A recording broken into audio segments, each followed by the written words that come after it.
అది సిద్ధ అధికారులు. Okay right, thank you Srinivas. ఇక ఇదే అంశానికి సంబంధించి కేంద్ర మంత్రి కిషన్ రెడ్డి మాట్లాడుతున్నారు. ఇప్పుడు ఆ లైవ్ చూద్దాం. మాట్లాడడం కాదు, నేను ఈరోజు ఒకటే అడుగుతా ఉన్నాను. ఈరోజు సుమారు 12 ప్రైవేట్ కంపెనీలు రకరకాల పనుల మీద ఈరోజు సింగరేణిలో పనిచేస్తూ ఉన్నాయి. మరి టిఆర్ఎస్ టైంలో కూడా చాలా ప్రైవేట్ కంపెనీలకు వర్క్ ఇచ్చారు. ఇప్పుడు కాంగ్రెస్ వచ్చిన తర్వాత కూడా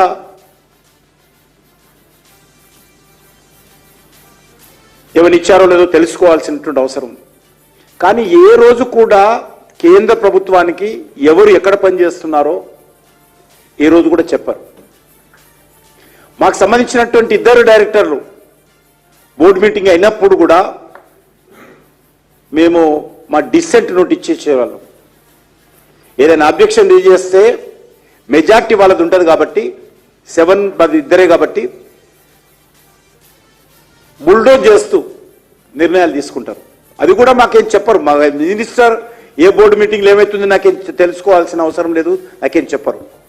కానీ ఈరోజు జరుగుతున్న విషయం, గతంలో ఉన్నటువంటి సిఎండి రూల్స్కి వ్యతిరేకంగా 5 సంవత్సరాల వరకు చేయాలంటే 4 సంవత్సరాలు అడిషనల్గా చేయించారు. అప్పుడు కూడా మేము మా డైరెక్టర్స్ అబ్జెక్షన్ చేస్తే బుల్డోజ్ చేసి ఆయనను కొనసాగించారు. ఈరోజు కూడా టిఆర్ఎస్ ప్రభుత్వం పోయి కాంగ్రెస్ పార్టీ ప్రభుత్వం వచ్చిన తర్వాత కూడా ఇన్ఛార్జి సిఎండీలతోటే కాలం గడుపుతా ఉన్నారు. ఫుల్ టైం పర్మనెంట్ సిఎండి ఇంతవరకు అపాయింట్మెంట్ చేయడం లేదు.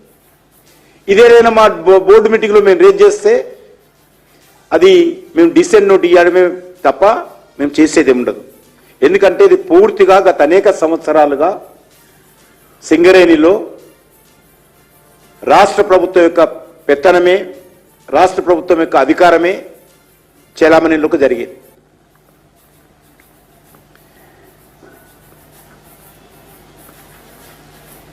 ఇప్పుడు ఏదైతే నైని కోల్ బ్లాక్ ఉందో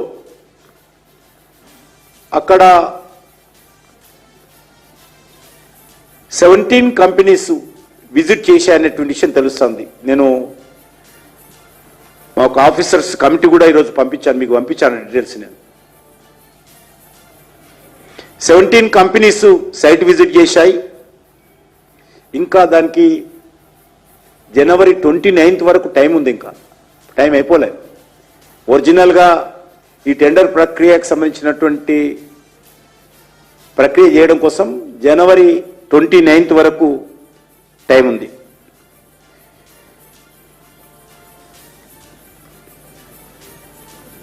ఈరోజు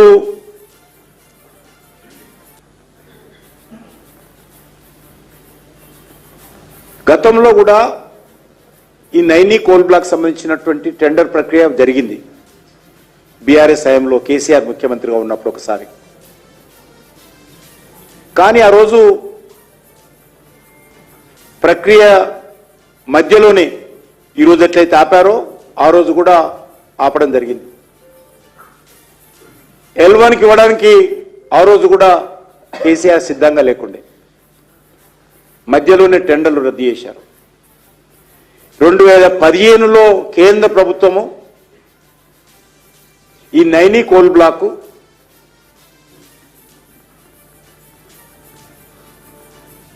క్యాప్టివ్ మైన్స్ కింద, క్యాప్టివ్ మైన్స్ అంటే ఏదైనా ఒక కంపెనీకి ఉత్పత్తి అంతా కూడా పలానా కంపెనీకి ఇవ్వాలని, క్యాప్టివ్ మైన్స్ కింద కేంద్ర ప్రభుత్వం 2015లో ఇది సింగరేణికి అలాట్ చేస్తే, రాష్ట్ర ప్రభుత్వానికి అలాట్ చేస్తే ఏపీ జెన్కోకు విద్యుత్ కోసం న్యాచురల్గా అది సింగరేణికి ఇచ్చి సింగరేణి ద్వారా మైనింగ్ చేయించాలి. కానీ ఆ రోజు సింగరేణికి ఇవ్వకుండా సింగరేణితో బలవంతంగా ఒక లెటర్ రాయించారు అప్పుడు ఉన్నటువంటి ప్రభుత్వం. మేము ఈ నైని కోల్ బ్లాక్ మేము మైనింగ్ చేయలేము అనేటువంటి ఉత్తరం రాయించి దాన్ని ప్రైవేట్ వ్యక్తులకు ఇవ్వడం కోసం టెండర్ ప్రక్రియ మొదలుపెట్టింది టీఆర్ఎస్ ప్రభుత్వం. మధ్యలోనే దాన్ని రద్దు చేయడం జరిగింది. టెండర్లను ఆఫర్ చేసిన తర్వాత దాన్ని రద్దు చేశారు టెండర్ ప్రక్రియ. ఈ రోజు అయితే కాంగ్రెస్ పార్టీ రద్దు చేసిందో, గతంలో కూడా బీఆర్ఎస్ పార్టీ ప్రభుత్వం కూడా ఇదే విధంగా రద్దు చేసింది.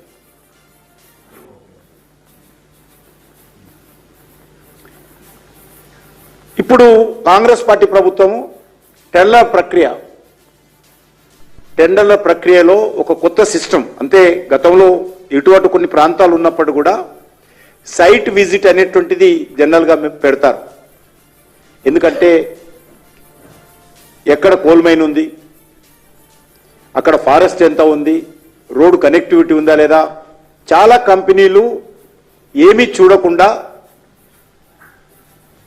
టెండర్ ప్రక్రియలో టెండర్ తీసుకున్న తర్వాత మాకు ఫీజిబిలిటీ కావడం లేదు, రోడ్డు లేదు, పవర్ లేదు, రైల్వే కనెక్టివిటీ లేదని అప్పుడప్పుడు మాట్లాడుతుంటారు. దానికోసమే అనేక కంపెనీలు. ఇవి బులెటిన్ అప్డేట్స్. మరిన్ని అప్డేట్స్ కోసం